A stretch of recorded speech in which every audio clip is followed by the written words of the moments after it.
Catch the latest news on our website tribune.net.ph and follow us on Facebook, Twitter, and Instagram. You can also subscribe to our YouTube channel, Tribune Now. The Daily Tribune is one with the nation in facing the COVID-19 crisis, and in line with this, the Daily Tribune digital edition on Press Reader is now available for free online. You can also download the Daily Tribune app on Apple Store for iOS users and Google Play for Android users to get the latest and most comprehensive news online. Daily Tribune is also inviting everyone to join its community Viber KaTRIBU to get updates on the freshest and hottest news and entertainment stories of the day. Tarcito emoticons are also available on our community Viber. Just click on the link in this video to join. Hello, good afternoon again mga katribu. This is Kat Liamit, your host for today. This is Kalingang KaTRIBU, the Daily Tribune's 20th anniversary special. And we're again back with our special life coach. We've been talking to her for 2 weeks. For the first week, we talked to her about thriving in the new normal, not just surviving. And then last week, we talked naman kung ano yung gusto ng mga babae. What do women want, particularly sa dating and relationships? And so now, Certified Life Coach M is back. But, you know, she's the founder of Work Smart, Love Smart Coaching. So if you have concerns about work and life, you can drop her a message. Later, we'll give her details. And she used to be a lifestyle journalist. Actually, we met before in events for 2 decades before transitioning to life coaching. And girls, take note, her mantra is, in work and in love, there is no need to settle. Hi, good afternoon again, Coach M. Hi. Hi, Kat. Good afternoon. Yeah. Good afternoon, everybody. So, exciting yung ano ngayon, Yes. yung topic natin kasi we can all relate. You think, right? Can you give Yes, us? yes. This is part of my Work Smart topics actually that people usually request for me to tackle or to talk about because parang people are wondering, is it really possible? Diba? Parang, is there really such a thing as balance in work and in work life So, meron ba talaga, Coach? situations? Meron ba talaga? Is it really possible? Especially now? The thing is, meron, but there's a but. Yeah. What's the but? The thing about this, there is no magic formula that applies to everybody. Work-life balance is different. It looks different for everyone, no? And there's an end. It also changes on a daily basis. So with the things that we will be able to tackle in these 20 minutes that we have, I would like to demonstrate ways by which we can exercise work-life balance given our different situations.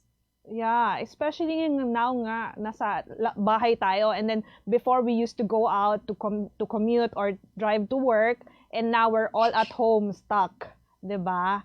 Pero how do you define are you Yes. Yeah. How do you define it? Like, are you before just a workaholic or a hardworking person? So how do you differentiate between the two?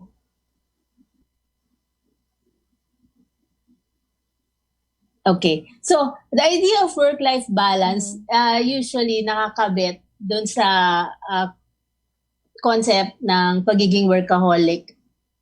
But I always start my workshops on work-life balance by differentiating between being a workaholic and simply being hardworking. Okay. Okay? So, you are hardworking if, yes, you put in long hours at work, but you still give back to your loved ones, no? And you still enjoy activities outside of your work and you give it time. Okay? So, marami sa atin ganun. We do work hard, but we also make time for our outside activities. Although literally right now, hindi siya masyadong outside the house. But you know what I'm talking about. Yeah. Okay? But the workaholics, they have few, if any, outside interests. And what usually happens is they let their family or their personal lives fall apart. So ito yung mga kaso na narinig nyo, yung mga dahil masyadong subsub sa trabaho, na napababayaan yung pamilya, wala nang love life or ayaw nila mag-love life or pinapabayaan nila yung partner nila, And these people usually have health problems. So that's yun yung malaking distinction. Usually, they suffer from depression, they have deep insecurities, they have anxiety attacks, yun. Lumalabas sa katawan. So, ibig sabihin, may imbalance talaga. And sometimes, hindi lang sa mental health lumalabas, they actually have abuse problems like with alcohol or substance. So these people need professional help. So what we're gonna be dealing with here now are yung balance for people who are too hardworking, but they actually need little input on how to maybe disconnect, when to disconnect and how, tapos how to incorporate yun na nga, their other interests when they have a lot of demands at the job. So, things like that. Since we're talking about balance, pero parang synonymous din siya, di ba? Parang related din siya sa harmony, right? Parang harmony, balance and harmony. Parang they seem to go together. So, how do you spend an equal time on your work and your life, personal time? Okay. So yung question of perfect harmony, parang yun yung idea, work-life balance, perfect harmony. Is it a question of spending equal time on both your work and your life? The answer is no. Okay. The answer is no. So it depends on your status in life. It contrasts drastically if you're single, if you're single parent, for example, or if you're a single person taking care of old parents, or if you're married, if you have a partner, if you have kids at home all day. So, anong meron tong mga iba-ibang klase ng tao na to? Magkakaiba yung priorities nila. So, you achieve your harmony by giving time to your priorities. That's what work-life balance is really about. And you have to remember that it's different for each one. So, Coach, have you heard about, we're talking about work-life balance, right? Pero there's that other concept of work-life integration. So, anong difference nun? Integration. Do you have something specific in mind, or you just heard of the term? Yeah, I just heard of the term. So I'd like to know what's the difference between work-life balance and work-life integration. Okay. So as I was saying kasi, the definition of work-life balance is unique to each individual. So integration, you integrate all your priorities in your day-to-day life. But what it can look like nga is different. So I'll break it down into how different it can look.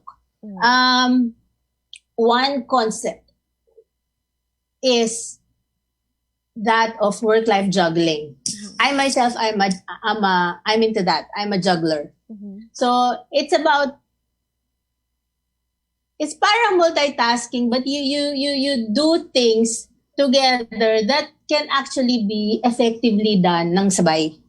May iba kasing bagay na kailangan mo talaga ng focus. And then there are things that you can actually do sabay. For example, I usually watch or listen to the news while I'm having my meals. Or a mom can be shooting an email while yung mga anak niya, they're doing their homework. Or you're on a video call, but you're also making dinner. That's juggling. It can also look like a work-life blend. So what's that? Maybe you find yourself now in a situation where you are running your business from your home. Yeah, marami. So baka dati you had a standalone shop, and now you have to do your business online from your home. Maybe even make your products from your home. So it becomes a blending. So may integration din doon na nangyayari. Or somebody's concept of work-life balance can be segmenting, work-life segmenting, yung mga tao na they prefer to work certain number of hours without distractions, and then maybe 9 to 5, and then after that, they still go home. No, they shut off and they walk away and don't think about work until the following day. So see, in each type of work-life balance, it looks different, but there's integration happening. Yeah. Another Does that help? Yeah, it does. It does. May natutunan naman kami kung ano yung distinction sa dalawa. Pero 'di ba ang Pinoy is very family-centered. So parang unlike siguro other cultures that we've read of, hindi talaga tayo ganun ka susog sa trabaho, I guess. Would you like to comment about that? Like, we're big on celebrations, we're big on spending time with family. Di ba ganun yung Pinoy? Yes, and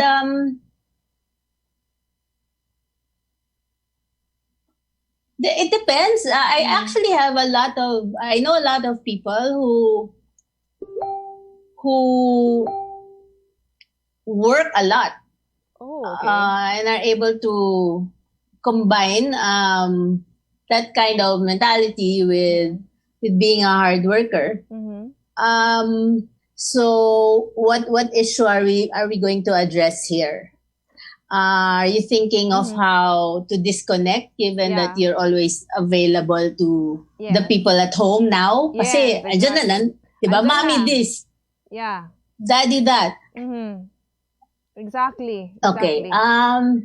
So how and also how to disconnect when you're always available also to the people you work with, your boss, your colleagues. Ang dali-dali ka nang makontak ngayon, 'di ba? You're always just a text away or a message away or a video call away. So parang walang lusot, 'di ba? Yes. Okay. So how to disconnect when you're available to everyone all the time these days? Yes. You know what? Being productive doesn't mean you're doing activities all the time. In fact, that's counterproductive because we all need our moments of calm. Meron akong, kung nanonood kayo, it's either CNN or BBC, meron silang 60 seconds of calm that are interspersed within their shows. It reminds you to breathe. Meron akong hinahangaan na workshop facilitator who always does that, like in between her spills. She'll all of a sudden just say, okay, everybody breathe. Because usually we forget to breathe. We forget to give ourselves, to allow ourselves those moments of calm. Diba? We para tayong trumpo na ikot ng ikot. Or we're running around like a headless chicken. And that necessarily makes us more productive. Or more on top of things, diba?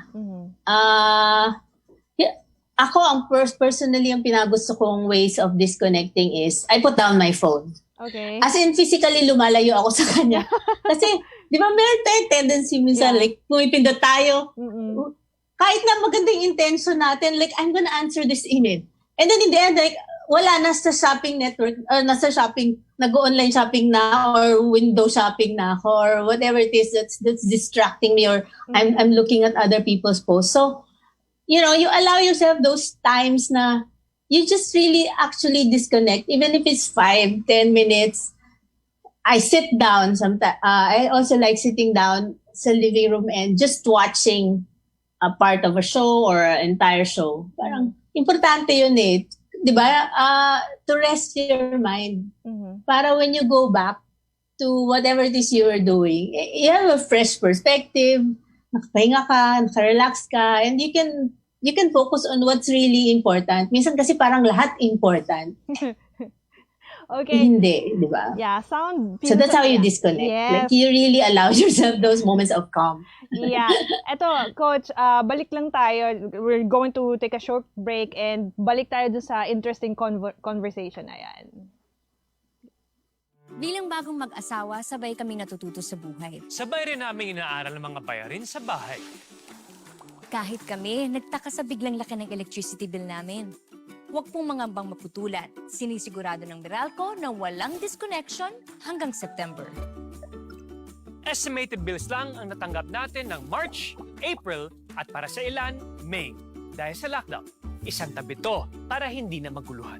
Ang May o June ay actual meter reading na. Kung May, nagka-actual reading, ibabawas dito ang huling reading bago mag-ECQ. Yan lang po ang ating babayaran hanggang 3 buwang konsumo. Kung estimated reading sa May at June nagka-actual reading, ibabawas din dito ang huling reading bago mag-ECQ. Yan lang po ang ating babayaran. Hanggang 4 na buwang konsumo, walang labis. Tandaan, kung ano lang na konsumo, Yun lang ang babayaran. ako po si Mateo G. At ako naman po si Sarah G. G? G! Good morning, sir. How may I help you? Bakit kailangan ko pang pumunta sa bangko? Oo nga naman, sir. Ba't kailangan pang pumunta sa bangko? Why not get a UB app so you can do all these without going to the bank? Bank the way you live. Union Bank. And we're back. This is Kat again. Kat Liamit, your host, and we are with life coach, certified life coach, Coach M. So ang discussion natin today is how work-life balance, and nung kanina before the gap, we were talking about disconnection. Everyone, I think every one of us agrees. Kahit ako, nagdi-disconnect ako sa Facebook. I must admit, like, siguro for a day. Coach M earlier said, mga 5-10 minutes lang siya, pero ako, minsan for a day. Like, if I feel really stressed out, I block Facebook, Twitter, Instagram, and I just, nasa bahay lang ako, nakahilata. Ganon yung drama ko. Pero at some point, kailangan natin bumalik sa work. Diba, Coach M? Tama yun. Kasi mga adults tayo, part of adulting is earning your keep. Dapat kumita, lalo na ngayon, mahirap na walang trabaho. Diba? So, paano yun, Coach M? How do you work perfectly while at home with all these distractions? Okay. Well, first of all, yung disconnection ko from Facebook, hindi lang yun 5 to 10 minutes. What I was saying na 5 to 10 minutes is the moments of calm that you allow yourself, like doing something that calms you down. Anyway, yung Facebook, mas matagal yun. Dapat may, basta, alam nyo na. Yes. Anyway, so going back to your question of how to work perfectly now that you're working from home. Unang-una, may something that I need to clarify about perfection. And maybe some of you know this already, or all of us, di ba, we always hear there's no such thing as perfection. And it's good for people to always remember that it's not perfection that we are after. What we want to be after is excellence. Okay? So, excellence, not perfection. Okay, given that, how do we strive for excellence? Given na hindi na nga perfect yung circumstances. Maybe you don't go to the office anymore. So wala ka ng, di ba? You don't have everything that you need right there and then. You don't have the perfect setup or space for it. Maybe you only go to work 2-3 times a week now. So what do you do? The key is to adapt and to do your best with what's available now. Kailangan ng ma-achieve nyo dito is a mental shift. Okay. Una-una, tanggapin nyo na ganito ngayon. What to do, di ba? What to do about it? How do I adapt to this new situation? Di man pwedeng, di ba? We're just spending our precious time and energy just whining and lamenting what used to be. No? So adapt and do the best with what's available.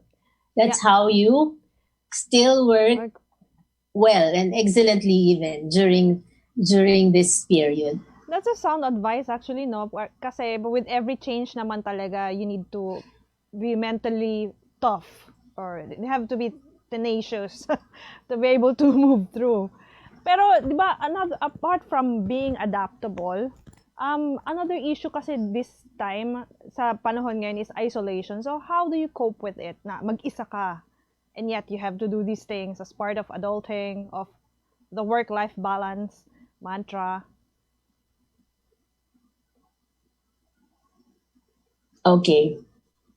So you mentioned being alone, no? Yeah, Maraming alone. tao now, they find themselves alone. Kanina we were talking about work-life balance for people who are with their families or with their partners. So what you do naman if you're alone? How do you cope with those with isolation? Sometimes intense pa yung feelings na yun. Okay, the main thing is to not forget to socialize. Diba sinasabi nila, there is social distancing. There's physical distancing, but there actually shouldn't be social distancing in the sense na wag natin kalimutan mag-socialize. So, wag nyo kalimutan mga musta. For example, to your family, your friends. I make sure that I talk to my mom. Tanda ko na, but I talk to my mom every week. She's in Cebu kasi. Diba? And there, you know who are supportive of you eh. Yung sinasabi nating tribe mo, kilala mo yun eh. Kilala mo kung sino yung totoong nagmamahal sa'yo. Kamustahin mo. Yeah. Yung totoong mahal mo rin, kamustahin mo. Share a joke. Share a meme. Tayo mga Pilipino, ang hilig natin sa ganyan. Yeah. And those few minutes we take sa social media to say something funny or to comment on something, hindi sayang yun. Yung mga taong dati naman nating kinakausap, usapin pa rin natin. Let's tell that story, di ba? Huwag tayong magpaka-isolate even if we're physically on our own. Yeah. There are many things we can do para maramdaman natin na hindi tayo nag-iisa. Tama nga naman, Coach. Maraming available, maraming means to talk. Even my mother, alam mo, kung yung mom mo once a week, yung mom ko like every night, hello, andyan na siya, kukol na siya. Alam ko, mother ko na yun. Ganon, sa edad kong ito rin, ganon. But anyway, nice. That was a nice convo at mga pieces of information or tips. Mag-short break lang tayo and Q&A na, Netizens Corner. Araneta City, home to the country's first indoor shopping mall, the world's original Thrilla, and the first ever Bini Bini pageant. Now a place for your first win, your first catch, your first home, your first big break,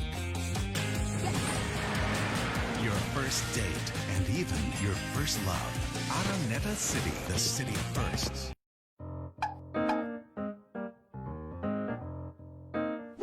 Ang Philippine Offshore Gaming Operators o POGO ay isang legitimate business entity na nagbibigay serbisyo sa offshore gaming para lamang sa mga manlalarong nasa abroad sa pamamagitan ng internet. Ang mga serbisyong handog nito ay katulad ng casino games at sports betting na pwedeng laruin kahit wala sa casino. Sa Pilipinas, walang POGO operators. Tanging POGO service providers lamang dahil nagaganap ang mga laro sa labas ng bansa.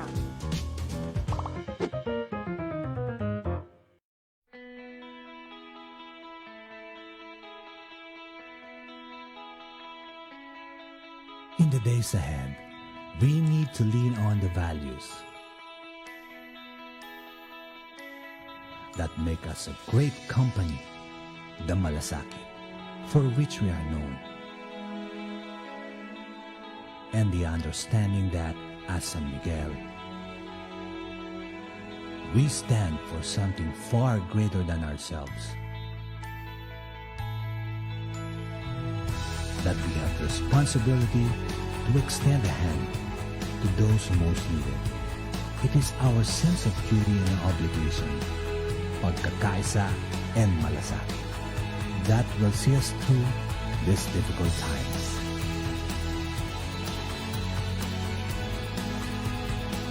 Kwentong Malasakit.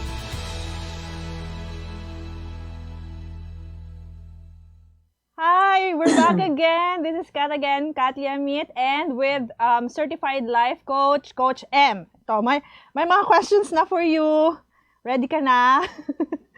Coach, first question from Martin. Yes. Yeah, Martin ng Mandaluyong. Medyo may pagka-love letter siya. Patience. Ito po. Meron akong agam-agam na nakasanayan kong mag-work normal as in workaholic before. Pero ngayon nagsimula ang pandemic, nahihirapan akong mag-adjust sa work from home. Kasi nandun yung na baka hindi maging 100% ang output ng work ko. Anong pwedeng advice nyo, Coach M? Martin. Martin. Like I said, sana the pandemic has allowed you to rethink, 'di ba, your attitude towards work, na what you're after is excellence, not perfection. So kung magaling ka talaga, I'm sure naisip mo na yung mga paraan para maka-adapt, para yung output mo not just acceptable, pero maganda pa rin given the situation.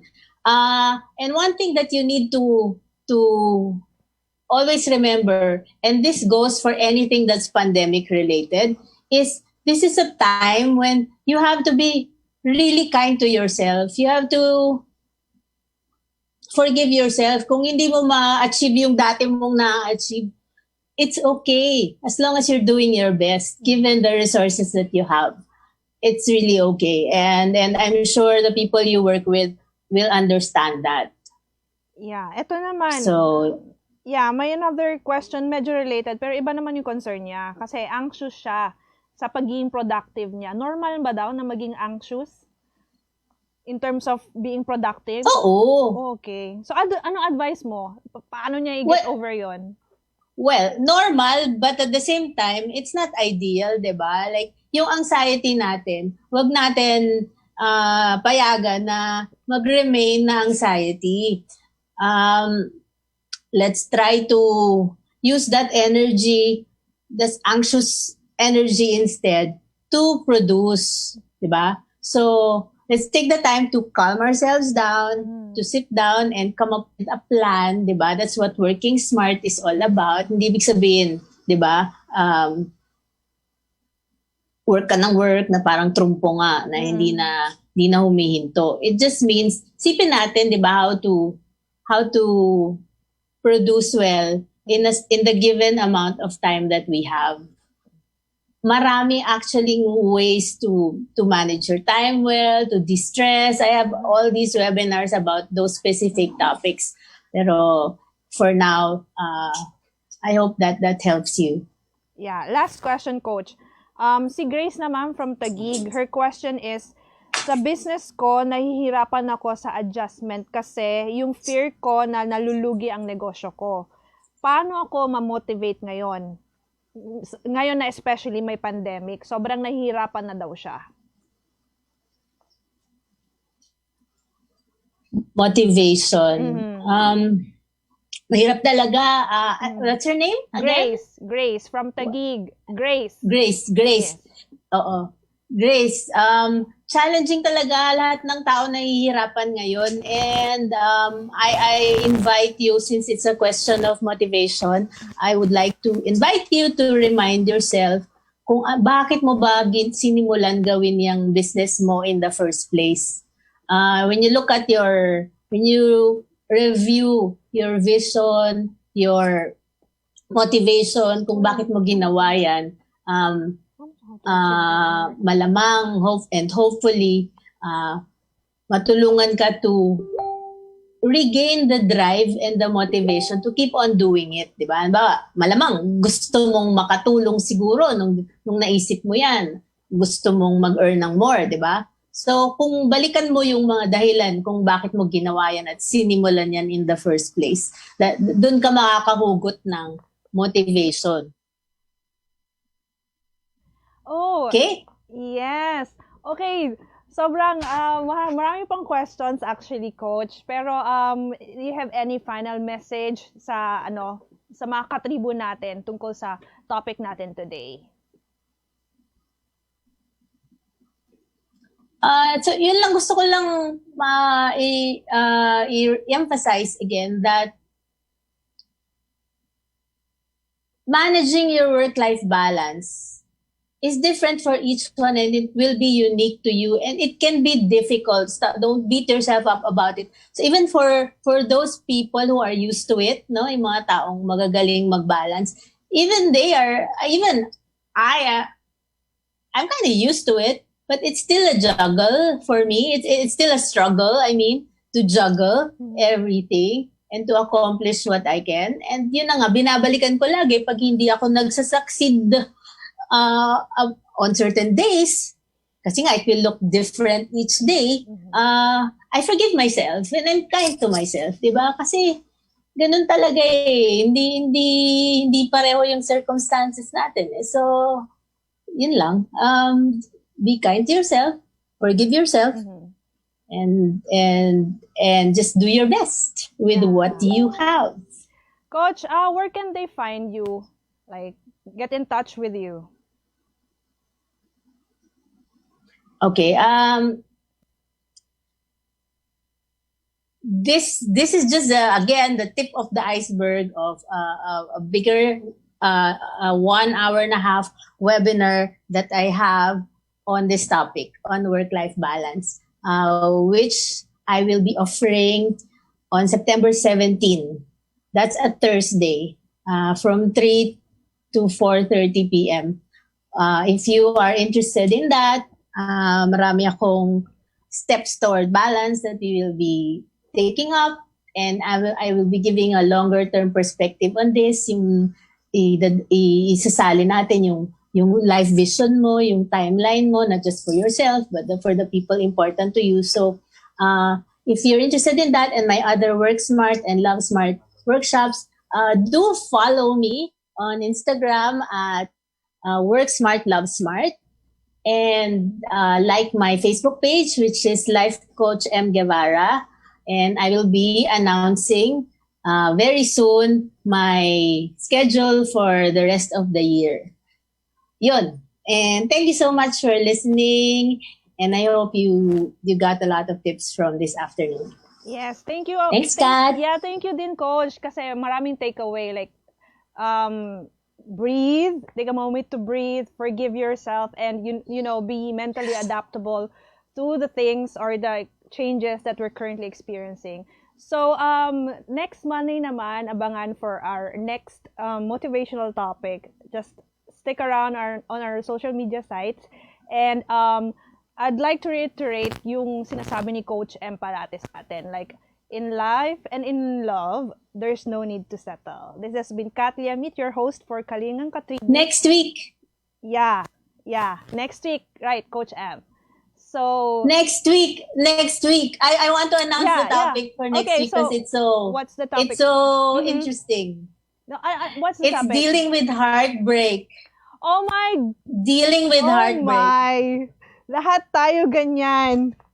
Parang ano ba to? Halukaying sa ano?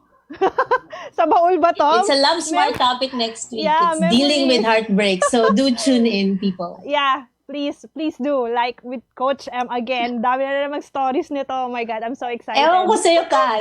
Naihugot ka na naman.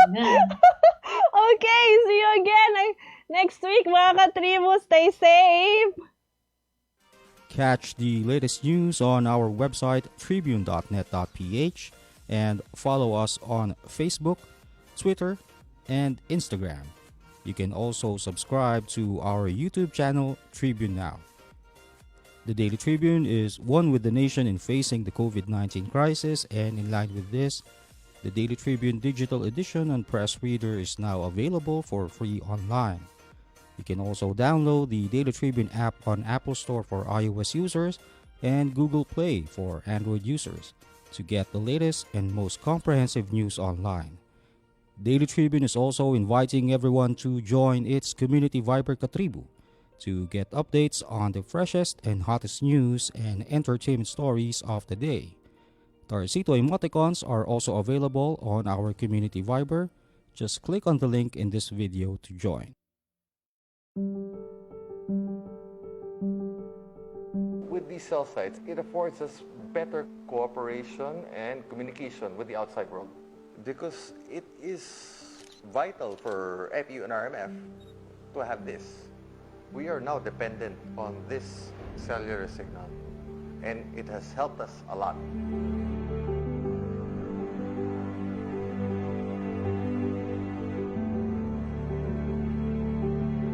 Connectivity is not a problem because we allowed these cell sites to prevail and to be on our roof deck and our helipad.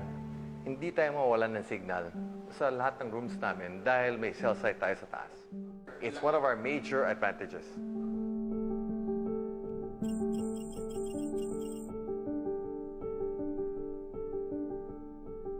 I think that's the greatest decision that I was a part of, because if not, we would probably be in a worse case right now. I'm thankful that we allowed these cell sites to be installed. I'd like to think and hope that all hospitals have that. We have not had any case of cancer regarding cell sites. As a matter of fact, we employ many cell sites and many boosters inside the hospital. For us, it has saved lives.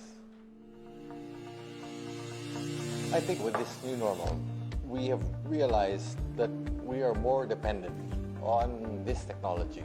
Cell sites, if not connectivity, are a must.